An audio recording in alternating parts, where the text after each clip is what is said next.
Every major medical association agrees that gender-affirming healthcare for transgender kids is a best practice and potentially life-saving.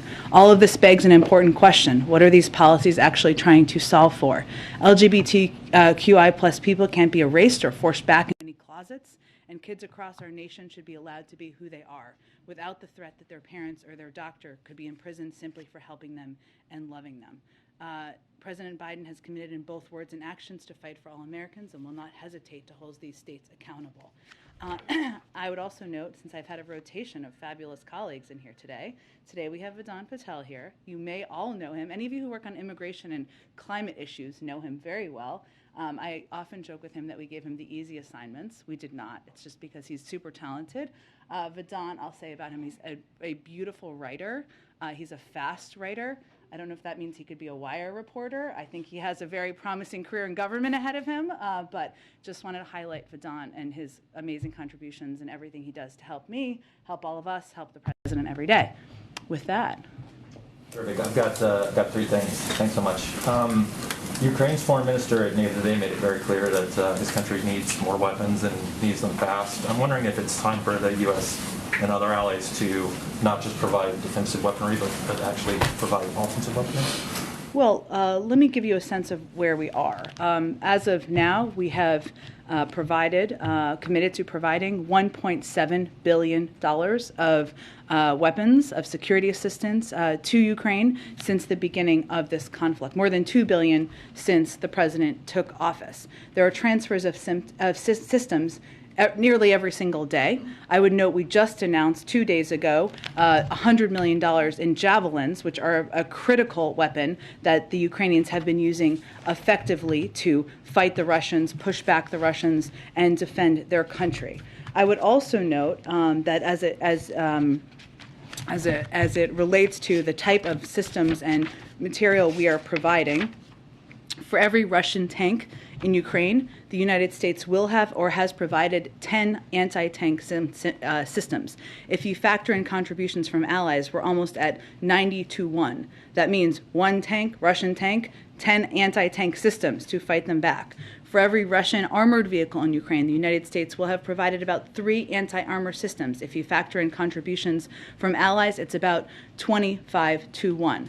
The way this works, and the last thing I'll say, and get to your next question, the way that it works is that the Ukrainian leaders request a range of assistance. They often provide us lists. We go through that list. We determine what we can provide. We provide a vast, vast majority of what they're requesting. If we don't have access to it, sometimes it's Russian-made military equipment. We work with our allies and partners to see what they can provide. And our focus, as Department of Defense officials have conveyed on the Hill when they've testified this week, has been providing what they are trained on and what we know is effective in fighting this war. And we've already seen to date that the use of this security assistance has been central and essential in effectively fighting the war as they have done. Go ahead, Mara. Are you saying that that's sufficient, that you feel that you've given them enough? I mean, what do you mean by those metrics? Well, I provided them because I think it's interesting or compelling to understand, right, the range and the significance and the totality of the type of assistance we've provided. We have not stopped, nor are we stopping providing additional security assistance. We have announcements nearly every couple of days. I just think that, to me, was interesting and compelling to better understand the significance and the broad scope of the assistance we've provided. But you're saying there'll be no let-up in your efforts to provide them with I don't more. think I conveyed that in any way. Yep, go ahead. Just to kind of follow up on that, the Secretary of State yesterday on the Russian language Telegram channel said, quote, "We're looking at other systems, some of them larger, more sophisticated, that may be useful going forward." Is he talking about the systems that allies might have that we're trying to backfill? Or what was, for clarity's perspective, was he trying to say that? Well, partly, yes, because there are systems, of course, we have access to. We have the best military in the world. We have a range of systems we have access to that we have been providing. We will continue to provide. There are certain systems, as you've noted, the S-300 is one of them, of course, where they have requested. We continue to work with allies and partners on what systems and equipment they have access to and they would have the capacity to provide. Sometimes that means backfilling systems. And there is also systems and weapon systems that that they may request that we may not talk about because for operational reasons and their own process, it wouldn't be to their benefit to do that. So he's potentially talking about U.S. systems that we just aren't necessarily aware of at this point? He's talking about, we're not going to detail always every type of system or every type of weapon we're going to work with allies to provide. We have detailed it quite extensively from here, but we're not going to detail everything. We haven't over the course of time for operational purposes. But what he was conveying is that we'll continue to work with our partners and allies in meeting the needs and the requests that the Ukrainians have put forward. And then Germany's Foreign Intelligence Service briefed the parliamentary committee over there that it had intercepted radio communications of Russian soldiers talking about killing civilians. Is the U.S. either aware of that intelligence or does it have any intercepts of its own that show something similar? I have seen the reports, but I don't have anything more on those reports or the intelligence. Yeah. Go ahead. Yes, I guess the president obviously tested negative today, and according to CDC guidelines. Yesterday. Yesterday. Yes. And Speaker Pelosi was not considered a close contact, but it seems like a very close call. I know you've said that he had a second booster and that he's following CDC guidelines, but given the importance of his role and his age, is the White House considering any stricter measures to keep him safe, more mask wearing, fewer big venue events, more outdoor events? Well, when you say it's a close call, I'm not sure what you mean by that. Close call in the sense that they were in 2 events at the White House together within 2 days. She tested positive. Sure. Okay. Well, for clarity purposes, the way a close contact is defined, it's not arbitrary. It's not something made up by the White House. It's CDC guidelines, and how they define it is being within 6 feet for a cumulative total of 15 minutes over a 24-hour period. That they were not. All of their interactions were publicly available. I think you saw them. And that's how that assessment is made. In terms of additional testing or anything along those lines, those assessments would be made by the president's doctor. He was tested last evening and tested negative. We have incredibly stringent protocols here at the White House that we keep in place to keep the president safe, to keep everybody safe. Those go over and above CDC guidelines, and that includes ensuring that anyone who is going to be around the president is tested. Every member of the staff is on a regular testing protocol. If you're going to see him in person, whether you're traveling with him or you're meeting in the Oval Office, you will be tested. We try to do socially distanced meetings when necessary. For those employees who test positive, they are required to isolate, of course, in alignment with CDC guidance, must test negative before returning to work. That is also a step that goes over and above. But we are going to continue to follow the protocols. And I would remind you and reiterate that we also put out a plan just a month ago that made clear that, well, COVID-19 will continue to be with us and we will see cases rise and fall as we are seeing them rise now, to be expected given the transmissibility of BA2. We now have steps to go back to many of our normal routines in alignment with what the CDC continues to recommend. Given the fact that there has been this uptick among people who have been following CDC guidelines, are there plans to revisit those guidelines or edit them in some way, given the uptick? That would be up to the CDC. But again, I think when they put out these guidelines, they made clear that it was about looking at data on hospitalizations and even deaths. And what we have a plan to address, and I would note, I have it with me because we really like COVID props this week, right here. We have copies for anyone who would like a copy. And this is a 100-page preparedness plan that we put out that it meant to protect against and treat COVID, prepare for new variants, prevent shutdowns, vaccinate the world. We expected there to be ups and downs and increases. And with a variant that's as transmissible as BA2, that's what we're seeing at this point in time in the White House, among the press corps, among the general public. And the most important message we're sending to the public is that we have steps in place that we can take to continue to address it. And even as we're continuing to fight COVID, we can, for the most part, return to our normal routines. And quickly on another topic, yeah. Congress voted to remove most favored nation trade status for Russia and Belarus and ban oil imports. Does President Biden 100 to 0. Exactly. Right? Yes. Yes, this is something the president supports, has called for, and certainly plans to sign it. back on COVID, you just said that anyone who's around the president is tested. Does that apply just to executive office employees, or is that true also of any members of Congress or invited guests who are here at the There White are House? individuals who have a meeting with the president. That's what I was referring to, our own protocols. Now, if you're at an event, obviously there are assessments made on a case-by-case, but if somebody is going to be in close proximity, standing next to him, sitting next to him on a stage, that would be obviously different than a broad group of attendees. And given sort of the uptick in cases that we've seen here at the White House, on the Hill, there seems to be cases going around within the political world here in Washington, and the fact that sometimes you do go beyond the CDC recommended guidelines, is there any plan just to test the president daily for the next few days or week or so? That would be a decision made by his doctor, but that is not deemed to be necessary at this point. And on another topic, a service agent from the First Lady's detail was placed on administrative leave after they associated with and were provided gifts from two men who were pretending to be Homeland Security investigations agents. Is the First Lady aware of this? The President aware of this? How concerned are they? I don't have any comment from here. I'd point you to the Secret Service and others investigating. So do you have any further guidance on what these two men were after or who they may have been working with? It's being investigated, and I would point you to the proper agencies for any further comment. Go ahead. Thanks, Jen. Back on COVID, it's pretty clear that vaccines and boosters are not going to prevent you from getting COVID. But we know from science that masking does. Given you yourself saying, how transmissible BA2 is, are there any conversations happening here on campus at the White House to reinstate a mask mandate? We would continue to follow CDC guidance. That's not what they're recommending, given we are in a yellow zone at this point in time. There are individuals who are masked because they are close contact, and that is part of our protocols. They have had a close contact, and that's part of our protocols. And individuals who may decide to mask because they have health issues in their family, personally, and that's something we also certainly support. But we would always abide by CDC guidance and go beyond it if necessary. Given what you've said about the plan in place and about living with COVID, is the end goal not to stop the spread anymore? Is it just to stop severe cases? Well, or again, are you still trying to stop the spread?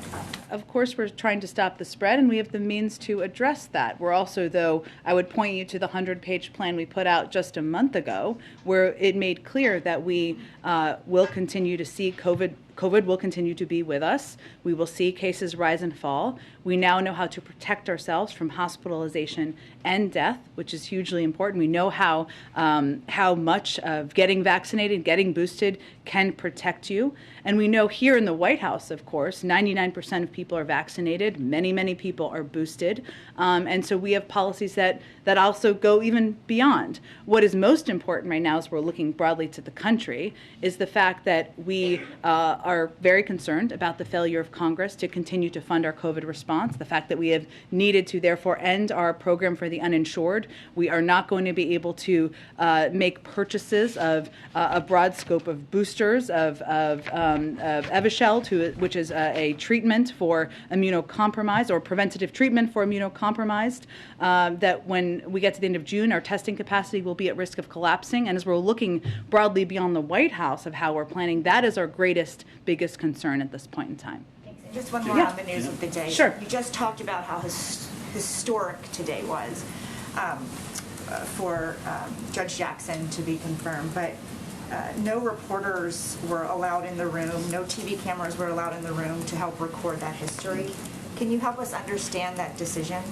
Well, today was meant to be a private moment between the president and Judge Jackson, and we made a decision late in the process that we would have some photographers, some of your colleagues in the news media, in the room to capture it for history. Those photos have been used by networks, including likely your network, over the course of the last hour. But this was meant to be a private moment. Tomorrow, as we've announced, we have an event, a moment in history, where certainly the president will be speaking. We will have a range of guests. It will be an outside event, and we'll be marking it in that way.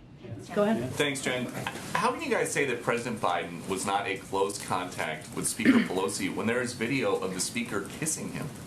Well, Peter, the way that it is defined is by the Center for Disease Control, the CDC, and their definition of it is 15 minutes of contact within a set period of time and within 6 feet.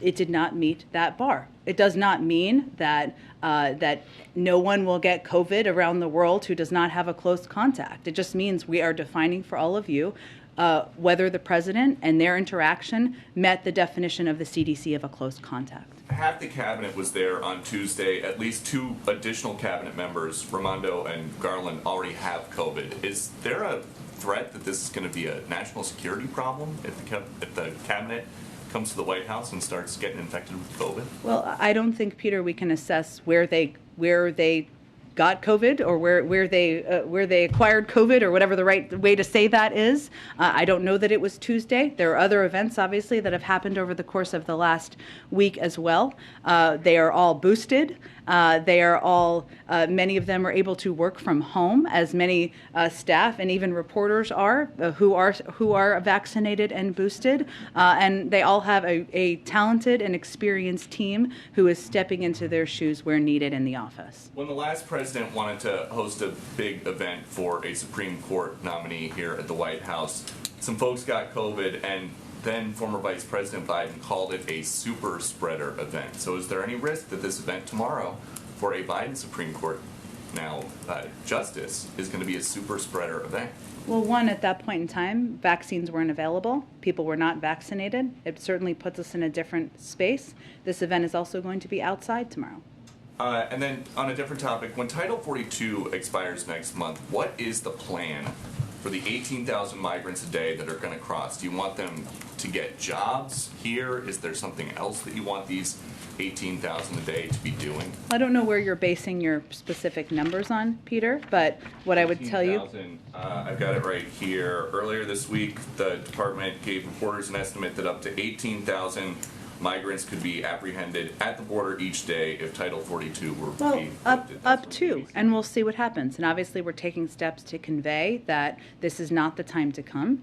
Individuals who come to the border, this is what would happen. CBP and ICE would work together to ensure that anyone who enters the country without authorization is put into immigration proceedings as quickly as possible. CBP has been working with ICE to ensure individuals awaiting processing in the interior of the country would be monitored under the Alternatives to Detention program. We know that to date, nearly 80% of non-citizens waiting in the interior under prosecutorial discretion have either received a notice to appear or are still within their window to report. That is what would happen. In addition, I would note the Department of Homeland Security also put together a preparedness plan to continue addressing irregular migration that involves surging personnel and resources to the border, improving border processing, implementing mitigation measures, and working with other countries in the hemisphere to manage migration. Those are all steps that they're working to do in order to implement when we get to that point in time. And the last one on this, now that the Texas governor is saying that he's going to start busing border crossers to Washington, D.C., when they get here, are you guys going to help them find a place to stay and something for them to do? Well, I'm not aware of what authority the governor would be doing that under. I think it's pretty clear this is a publicity stunt. His own office admits that a migrant would need to voluntarily be transported, and then he can't compel them to because, again, enforcement of our country's immigration laws lies with the federal government, not a state. Washington, D.C.? Well, listen, I don't know, but I know that the governor of Texas or any state does not have the legal authority to compel anyone to get on a bus.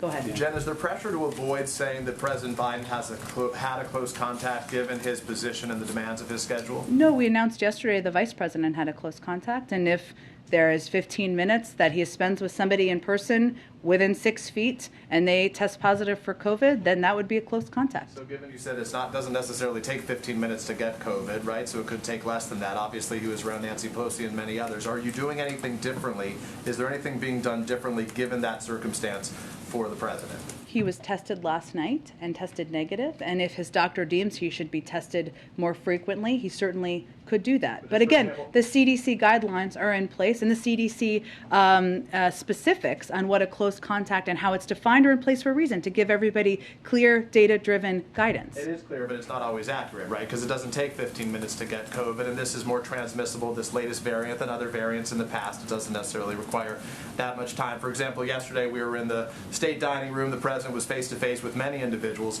right up in their mugs for extended periods of time because he was enjoying this moment, a chance to visit with folks. So for clarity, not everybody in that room was tested in advance of arriving, correct? Correct. So some of those people who may have been further back but ultimately had, 5 minutes, we watched for an hour literally, in the room, may not have been with him for 15 minutes, but could have been in his face having not been tested for an extended Well, period of again, time. if individuals are within 6 feet of him for 15 minutes or more, that's considered a close contact. No one in there was, that I'm aware of. Jackson tested negative before her visit today, I trust. I don't have any more details on Ketanji Brown-Jackson's Let me ask testing you- protocols. Let me ask you about the Secret Service very quickly, if I can. Does the President maintain confidence in the Director of the Secret Service, James Murray? Yes.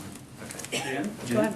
Let me just get some clarity. Is it your sense that Judge Jackson will ascend to the bench sooner than the end of the term? Because our understanding was that Justice Breyer was going to retire at the end of the term. I don't have any updates on that, or any changes to that, no.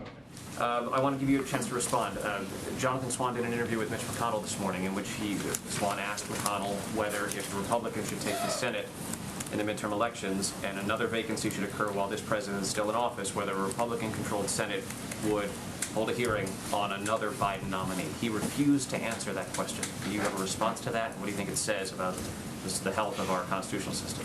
Well, I think given it's a day where, with bipartisan support, we are about to have a new member of the Supreme Court, a historic and eminently qualified member of the Supreme Court, and she did get 3 Republicans supporting her. That is a good sign and something we should take a moment to celebrate. Certainly, we don't anticipate or predict. I have no prediction of an additional opening, but we would certainly expect and call for all members of the Senate to operate as professionally as the president and our team did in this case, which is ensuring that there was advice and consent, that our nominee met with 97 senators. That's obviously a great number from the other party. That is how we would conduct ourselves, and we would expect the same in response. Yeah, CDC aside and distance and et cetera, has the president expressed any surprise or amazement that there's a number of cases around him, and is he asked for people to stay away? What's his kind of human level response to what's going on? No. Not at all. No, he's completely nonplussed by the fact that a growing number of people around him are getting COVID? We have anticipated that there would be rising numbers of COVID cases. It is not the numbers in here where it was around Omicron. And I don't know if it was among the press corps. It certainly wasn't among the general public. He knows there are a number of steps and precautions that we put in place and we take to protect him and protect the vice president and other senior members of the team. That includes testing for anybody who goes to see him. That includes social distancing in meetings whenever possible, a step we take, an additional precautionary step we take in order to protect him and protect other senior members of the White House. Is there any, just a second question, if I can. Is there any ongoing or near future conversations with China on the Russia situation, or has the U.S. just concluded China's not going to budge on its position, which is to not really get involved and try to push them off? There will be ongoing conversations with China, I would expect, including our expectation that they abide by sanctions and that they not provide material support to Russia. I don't have anything to predict in terms of which channel it will happen through next, but certainly I would expect there will be ongoing and continued conversations. Can I ask whether it's the view of the president's position that if he gets COVID, he'll have a mild case because he has a second booster, given his age and given his health profile? Do you expect it not to be a serious case if he were to get it?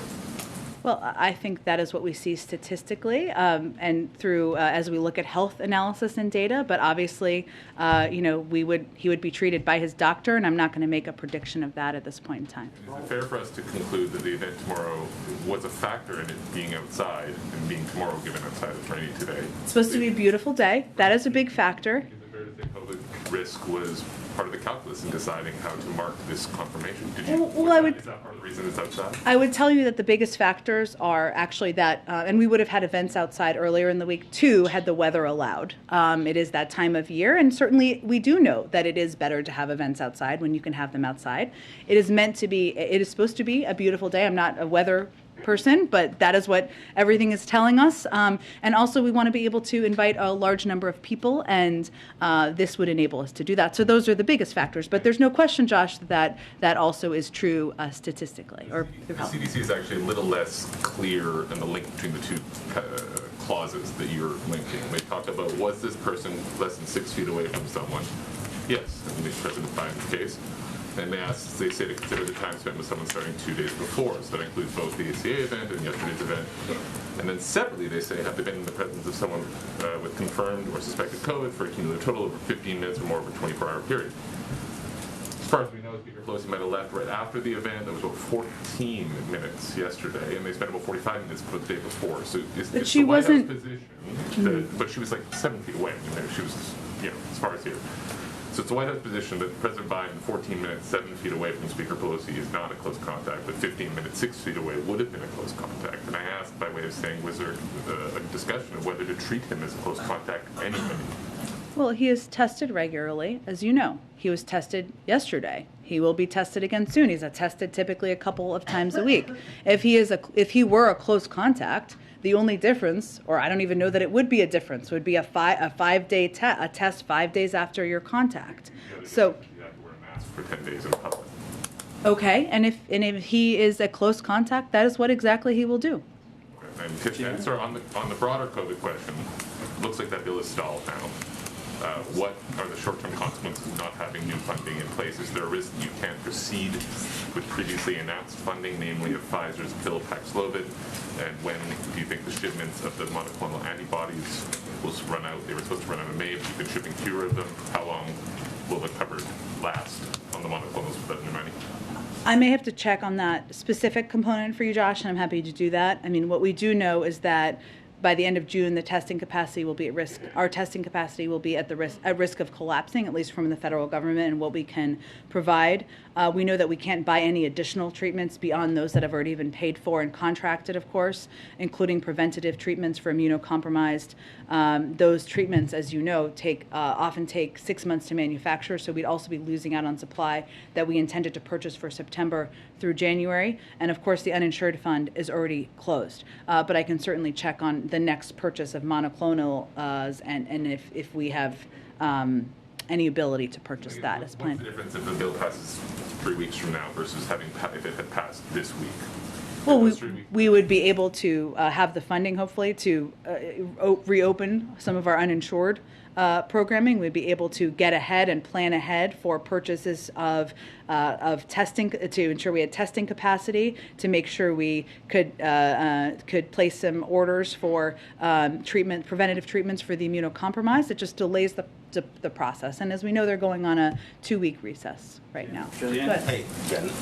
Thanks, I appreciate it. I have a non-COVID question, Sure. I swear. But You can ask me a first I COVID question wanna- too. Go ahead. Thanks, I appreciate it. I just want to be specific about tomorrow. Mm-hmm. Are folks who are attending going to be required to take any additional steps, other than it being outside and all that stuff, but testing by senators, for example, or, distance kept by the president? Is there going to be anything above and beyond just being outside? Not that I'm aware of, but it being outside is certainly an important component here.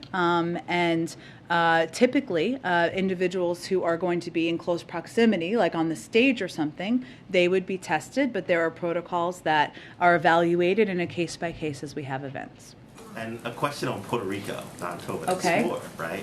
There's a million people plus without power there. A lot of people criticizing that the federal government has not done enough to fix the grid there Sure. after recent hurricanes. I wonder what, is the president ready on this? Are there any actions that the president is planning to do there? Sure. Let me check. I know we've provided a broad range and a significant amount of financial assistance, but let me check and see what the status is at this point in time. Can I also ask you about the Amir Locke, the case involving Amir Locke Sure. and the officers that are not charged in that case? Is the president read in on that, and is there does he have any thoughts on like the no-knock warrants? I think you addressed this in February a little bit, but I wonder if there's been any action or movement or further conversation about it. Well, let me give you, so first, like so many across the nation, and obviously this news is a reminder of how we've all mourned the tragic death of Amir Locke, and our thoughts and prayers continue to be with his family.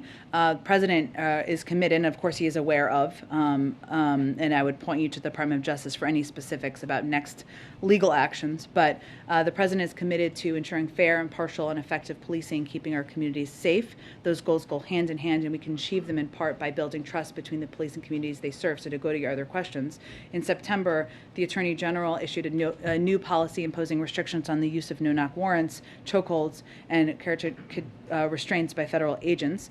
President Biden also continues to call on Congress to pass comprehensive police reform legislation, but since Republicans refuse to support the George Floyd Justice in Policing Act, we are looking at additional steps we can take. We are continuing to look at them on executive action to advance police reform. Obviously, something we put a pause on while that was being negotiated. I don't have an update on the timing of that, but that is something we are continuing to look at to build on, of course, the actions taken by the Department of Justice. Hi, Jen. You noted that Vice President Kamala Harris is considered a close contact. CDC guidance says to wear a mask. Today, she was presiding over the vote for Ketanji Brown Jackson and didn't wear a mask. I guess does the White House have a response to that? Was that a breach of protocol, or I guess what made it different that she did have to wear a mask at that? I haven't seen. I'm obviously watched most parts of the vote, but I know that she was alone up kind of on the dais for the vast majority of that. And of course, she has been wearing a mask otherwise. But beyond that, I haven't done any further analysis. And then one more question, sort of on immigration. Sure. There are reports that there's an increased number of Ukrainian refugees heading to that are at the southern border, around 2,000 in Tijuana. I guess I was wondering, what are the administration's plans to kind of address a rise of Ukrainian refugees that might come to the southern border? The State Department hasn't really outlined the specifics on how they want to, address allowing 100,000 Ukrainian refugees to the U.S. So I guess, is there any other preparations that are being made in addition to whatever expected rise of migrants coming to the border once Title 42 ends? Sure. Well, I would say that we are still working through the policy process that hopefully we'll have more to say on soon about what specific mechanisms Ukrainians can apply who wish to come to the United States, even though we know the vast majority have made clear they would like to stay in neighboring countries, which is why we're providing the most humanitarian assistance of any country in the world to support those efforts that neighboring countries have undertaken to host refugees. There are very good questions I'm sure you have about family reunification, prioritization, and whether there would be prioritization for individuals who fear persecution and things along those lines. Those are all important questions that are being discussed. We are still implementing Title 42 at the border for anyone who comes to the border, and we're working toward implementation of the lifting of Title 42 next month, and we would apply the policy to everybody, but obviously coming from any country, but obviously there would be these programs, and we'd have more details before then for sure that Ukrainians who are eligible would be able to apply for. Go ahead. Thank you, Jen. I have two questions. The first one is Budget Day in Ottawa today, and up to $8 billion in new money will go to defense purpose, which will bring Canada's defense contribution to approximately 1.5% of the GDP, not yet to the 2%. Does the administration wish Canada would do more, considering the actual war in Ukraine? Well, we applaud that increase, and we applaud Canada's efforts and support for us in standing up against the invasion of Ukraine by President Putin and the Russians, and they are an important partner and continue to be. And my second question, it goes back to the aid you detailed at the beginning of the briefing to the Russian military, all sorts of Ukrainian military. Ukrainian military, of course. Sorry. I just want to verify again. You refer to, there are requests coming to you, and you go through the list, and sometimes you need old Soviet equipment.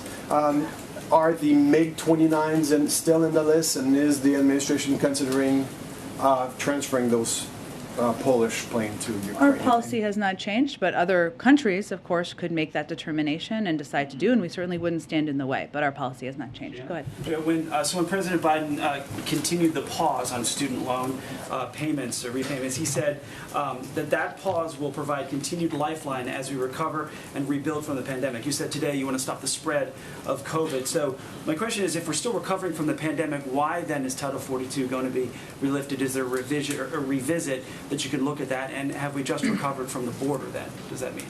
Let me see if I can unpack a few things in there.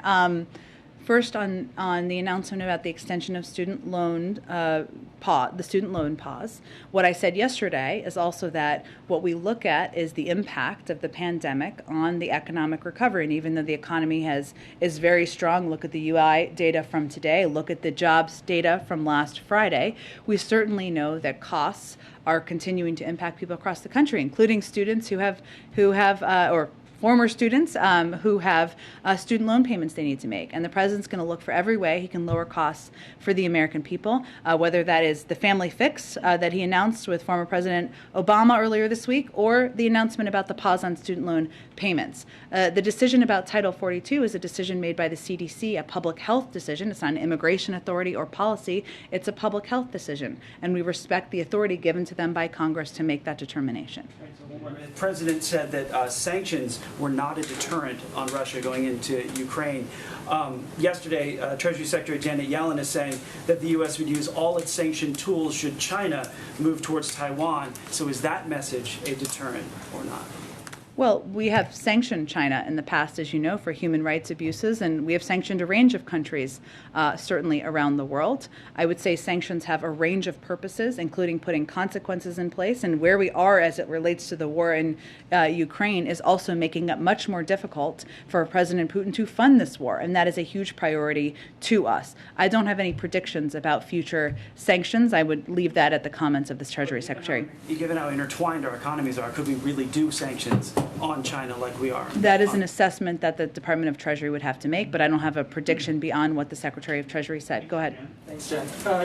This week you've been critical of Republicans trying to add amendment votes onto the COVID funding bill, specifically regarding Title 42. Yesterday you said they decided to move the goalposts and that the White House is questioning whether Republicans are acting in good faith or if they're just playing politics.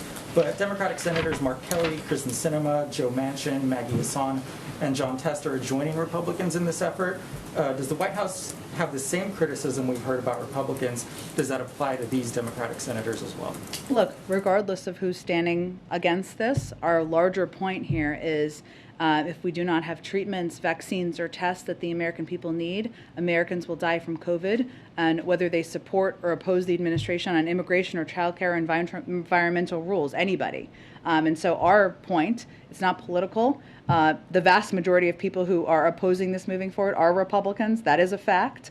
But our point here is that there is an urgency to move forward. We can have a range of debates about a range of issues we have disagreements on. That's fine. Immigration, childcare, environmental rules, we welcome that. By the way, the president put forward an immigration bill his first day in office. If Republicans want to work on immigration, come on down to the White House. We're happy to work with you on it. But right now, this is a game of politics, and we need to get this funding. Otherwise, people in the country are going to die. That's our larger point. And a quick follow-up on Vice President Harris. Yeah. She was a close contact. Tomorrow during the event, or if there's any reception behind the scenes, will she be required to wear a mask indoors? She'll follow CDC protocols in any of her events. Go ahead. The congressional poll report from the confirmation vote today tells us that Senator Rand Paul cast his vote from the GOP cloakroom. He was in casual clothes without a suit jacket or tie, so he was unable to come onto the floor. The reports, I think, 2 other Republican senators may have done similar. Is that an appropriate way to vote on a historic occasion like this? I will tell you, I'm not spending a lot of time, nor is the president, thinking about the dress code of Rand Paul today. We're thinking about the historic confirmation of an eminently qualified black woman to serve on the Supreme Court. Not really worried about his khakis. And if I may as well, we've enjoyed your shout-outs to members of your team. I wonder if this means you're now working your notice? I'm sorry, what? Whether you're now, is that an American phrase? Whether you're now working your notice? I think I don't know that it's an American phrase. I love the Britishness and the accent, not to put you on notice of sort. Look, I think it is simply a reflection of my appreciation for the incredible people on my team that I get to work with every day. I've shouted them out in the past before. I've presented them with sashes to wear, all sorts of embarrassing things, and I think working in the White House, just like being a reporter, people think you have glamorous setups back there. I'm here to confirm that is not the case, but our team works their tails off. There's a lot going on, and it's just simply an effort to recognize that. I have nothing to announce about. Yeah. And that Yes. is, what is this administration response to Israel for their role as mediator in this Russia-Ukraine crisis? And I have a follow-up question. Okay. Well, we certainly support the efforts of a range of leaders who are hoping to play a diplomatic role here, and there are a number of leaders around the world who have also had engagements with Russians and engagements with the Ukrainians, and we just ask that they all engage closely with Ukrainians as well. Okay, to help Europe develop energy independence from Russia, will the Biden administration drop its opposition to the EU East Med pipeline being developed by Israel, Cyprus, and Greece? Look, I think there's going to be decisions made by European leaders about how to reduce their any level of dependence they have on Russian oil. You've seen a number of leaders this week announce their intention to ban oil imports from Russia, but I would remind you that pipelines are a means of moving oil. It's not a means of production, but I point you to the European leaders to speak to that. Thanks so much, everyone.